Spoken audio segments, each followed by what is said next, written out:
فرماتے ہیں جو مجھ سے محبت کرے دل سے، فرماتے ہیں جو مجھ سے دل سے محبت کرے اس کی عزت میری عزت ہو جاتی ہے، پھر میں اس کو کبھی ذلیل ہونے نہیں دیتا۔ غوث پاک فرماتے ہیں میں اس کو کبھی ذلیل ہونے نہیں دیتا۔ اور غوث پاک فرماتے ہیں کہ جب تک میں نہیں چاہتا، جب تک میں نہیں چاہتا کسی کی زبان پر میرا نام نہیں آتا، اور جب کسی کی زبان پہ میرا نام آتا ہے تو پھر اس پر مصیبتیں رہ نہیں جاتی، اللہ اس کی مصیبتوں کو دور فرما دیتا ہے۔ یہ غوث پاک ہے۔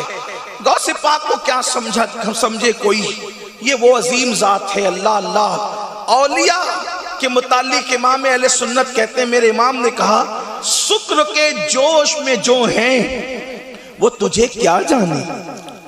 شکر کہتے ہیں ولایت کی ایک منزل ہے، ولایت کی ایک منزل ہے، اس کو کہتے ہیں شکر۔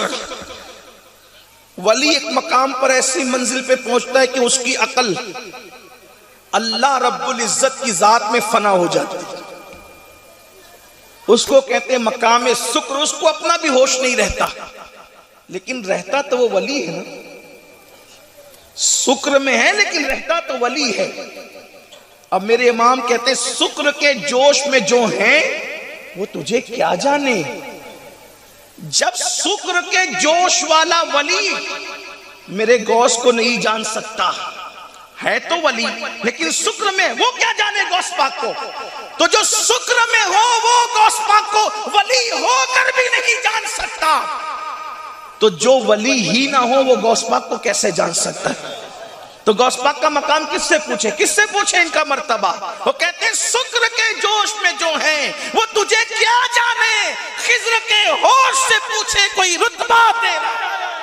اگر غوث پاک کا رتبہ پوچھنا ہے تو خضر علیہ السلام سے پوچھو۔ ایک ولی کی ملاقات حضرت خضر سے ہوئی تو اس نے پوچھا خضر علیہ السلام سے کہ عبد القادر جیلانی کیسے ہیں؟ تو حضرت خضر علیہ السلام کہتے ہیں ان جیسا ولی نہ ان سے پہلے ہوا نہ ان جیسا ولی قیامت تک ان کے بعد ہو سکتا ہے۔ سبحان اللہ سبحان اللہ۔ یہ سرکار غوث پاک رضی اللہ تعالیٰ عنہ، میں ان کی زندگی کے متعلق، ان کی شان کے متعلق ایک بات عرض کرنا چاہتا ہوں اور اپنی بات اختتام کی طرف، اس لیے کہ مزید دو عنوان پہ اور گفتگو ہونی، لیکن ایک بات کہتا ہوں، حضور غوث پاک کی شان کیا ہے، ان کا مرتبہ، ان کا مقام کیا ہے؟ تاریخ میں آتا ہے کہ حضور غوث پاک رضی اللہ تعالیٰ عنہ کی بارگاہ میں بڑے بڑے اولیاء آتے تھے، بڑے بڑے اولیاء، بلکہ ان کی چوکھٹ پہ جھاڑو لگانے والے مقام ولایت پا جاتے تھے۔ استعمال نہیں کرتا، کیا کہا؟ پڑا ہوا ہے دروازے پہ، پڑا ہوا ہے ایک بندہ، اور اس قادری غلام سے کہتا ہے بھئی جانا غوث پاک کے یہاں تو ذرا میری سفارش کر دینا، عرضی لگا دینا کہ غوث پاک مجھے معاف کر دیں، غوث پاک مجھے معاف کر دیں، اس طرح کی عرضی لگا دو۔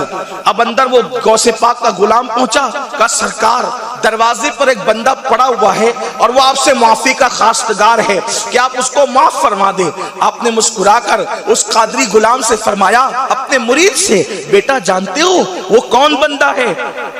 عرض کی حضور نہیں جانتا۔ فرمایا بیٹا وہ کوئی معمولی آدمی نہیں ہے، وہ ابدال ہے، ابدال۔ ابدال سمجھتے ہیں کسے کہتے ہیں؟ ولی ہزاروں ہوں گے، لاکھوں ہوں گے ہر دور میں، لیکن ابدال ہر دور میں صرف 40 ہوتے ہیں۔ یعنی کتنی محدود نشستیں ہوتی ہے ابدال کی، ہزاروں لاکھوں اولیاء ہوں گے لیکن ابدال صرف 40 ہوتے ہیں۔ اور یہ ابدال کون ہوتے ہیں؟ اللہ کے رسول علیہ السلام نے فرمایا ابدال وہ ہیں جن کی برکت سے بارش برستی ہے، ابدال وہ ہیں جن کی برکت سے اناج اگتا ہے، ابدال وہ ہیں جن کی برکت سے جنگوں میں فتح ملتی ہے، ابدال وہ ہیں جن کی برکت سے مصیبتیں ٹلتی ہیں، ابدال وہ ہیں جن کی برکتوں سے رحمتوں کا نزول ہوتا ہے۔ یہ ابدال ہیں اور وہ صرف 40 ہوتے ہیں۔ تو غوث پاک فرماتے بیٹا وہ ابدال ہے، ابدال۔ اور کہاں ہے ابدال؟ غوث پاک کی چوکھٹ پہ پڑا ہوا ہے۔ کہا وہ معافی اس لیے مانگتا ہے کہ اس سے قصور ہو گیا ہے۔